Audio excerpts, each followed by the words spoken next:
The Madlanga Commission is digging into the rot inside our justice system. And the fallout lands straight on ordinary people who just want to feel safe and see fairness when they walk into a police station or courtroom. Every day that passes without proper fixes, the same problems hit the streets. Cases that drag for years, dockets that disappear, and powerful names walking free while small cases clog the system. For someone in Soweto, Khayelitsha, or any township, this is not abstract.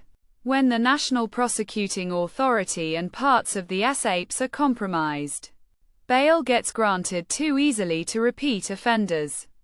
A woman who reports rape waits months for a statement to reach court, only to hear the matter is postponed again because the investigating officer is on special leave or the file is missing.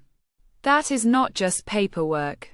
It is another night of fear, another lost day of work, and another reason people stop reporting crime altogether. Testimony before the commission has pointed to interference in high-profile matters. Witnesses have described how certain prosecutors and senior police officers were leaned on, or how cases involving politically connected individuals were slowed down or redirected. For the average citizen, this translates into uneven justice. The guy who stole a phone in a township gets processed quickly because no one is watching, while bigger fish with connections keep their freedom. People notice the pattern. They lose trust. And that trust is what keeps communities reporting what they see.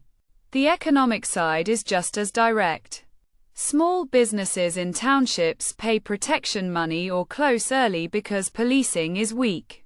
When corruption inside the system lets syndicates operate, the cost gets passed down in higher prices for transport. Spas are goods and security. A street vendor in Durban or a taxi owner in Johannesburg does not need another commission to know the game is rigged. They feel it in daily takings and in the constant threat of hijacking or extortion.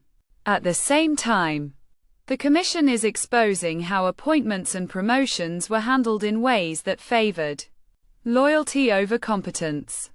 That matters on the ground because bad appointments mean poor investigations and sloppy prosecutions. A detective who got the job through connections is less likely to chase a difficult murder docket in a rural area where resources are already thin.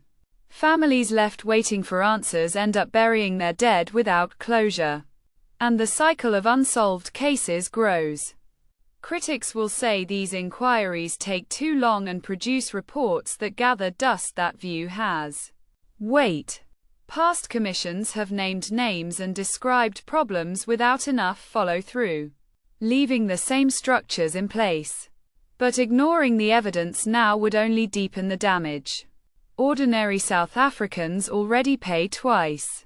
Once through taxes that fund a broken system, and again through the crime and insecurity that system fails to curb.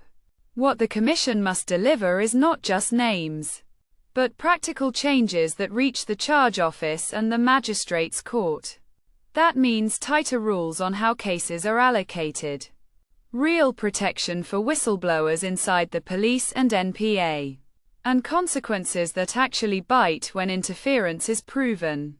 Without those steps, the testimony stays inside the hearing room while the streets continue to absorb the cost.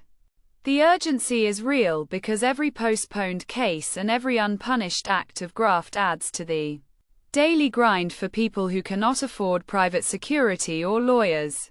The commission has the chance to force a reset. Whether it does so will show in whether ordinary South Africans start seeing quicker, fairer outcomes when they need the law on their side.